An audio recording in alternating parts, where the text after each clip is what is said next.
A phobia is when we're exposed to a situation or an object or where we become incredibly or excessively anxious.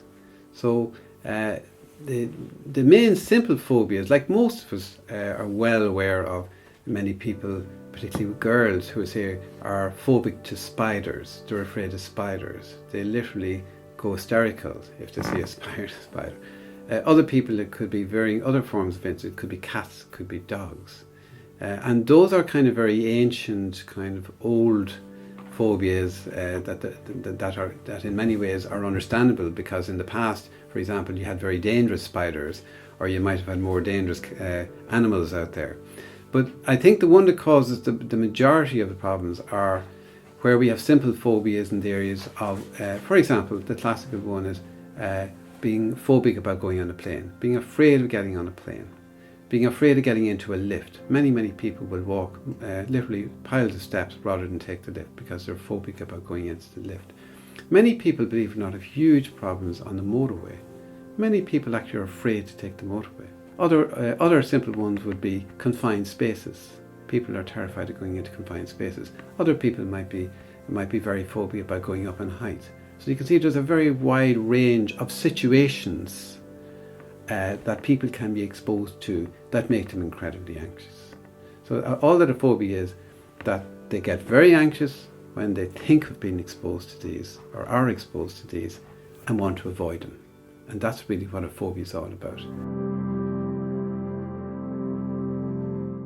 Yes, I think this is a very interesting statement. A red herring means that it's a false trail.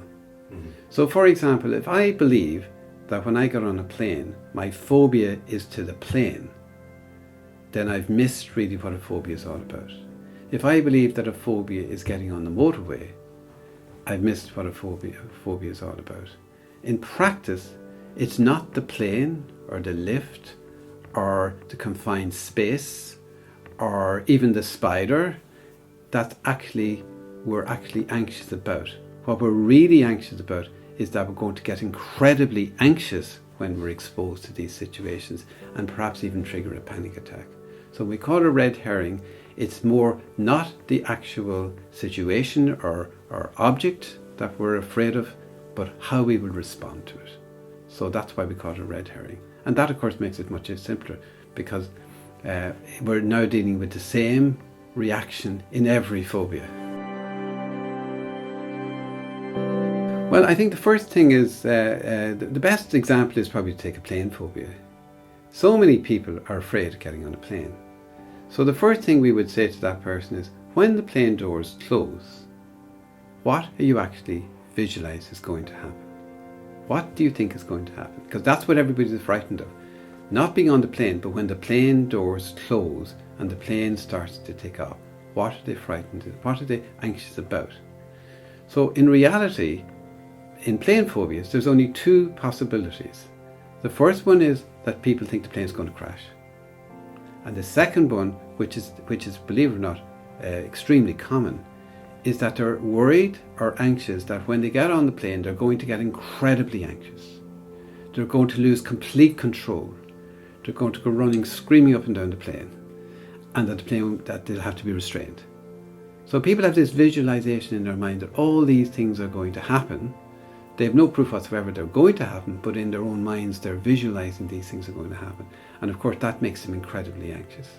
So in the other situation, where they're demanding that the plane mustn't crash, that's a little bit like general anxiety, where they're looking for general control of everything in their lives, including getting on a plane. So you usually find a person who's worried that the plane will crash, maybe a person who's also worried about controlling other areas of their life and may actually suffer from more general anxiety. Yeah, agoraphobia is a very paralysing condition, maybe affecting up to about 20,000 people. Agoraphobia is we're afraid of open spaces. It comes from the Greek being agora, meaning out in the open market. So it's a very, very ancient phobia. So we're actually worried when we leave the house that when we go out, we're going to get incredibly anxious. But what the agoraphobia is really about is the person is anxious they're going to get a panic attack.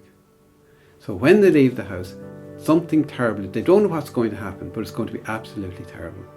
And the most likely thing in their mind is they're going to get a panic attack and lose control completely and do again the same thing, run amok and go completely mad. So of course, the more anxious they get that they're going to get this if they leave the house, the more they stay at home.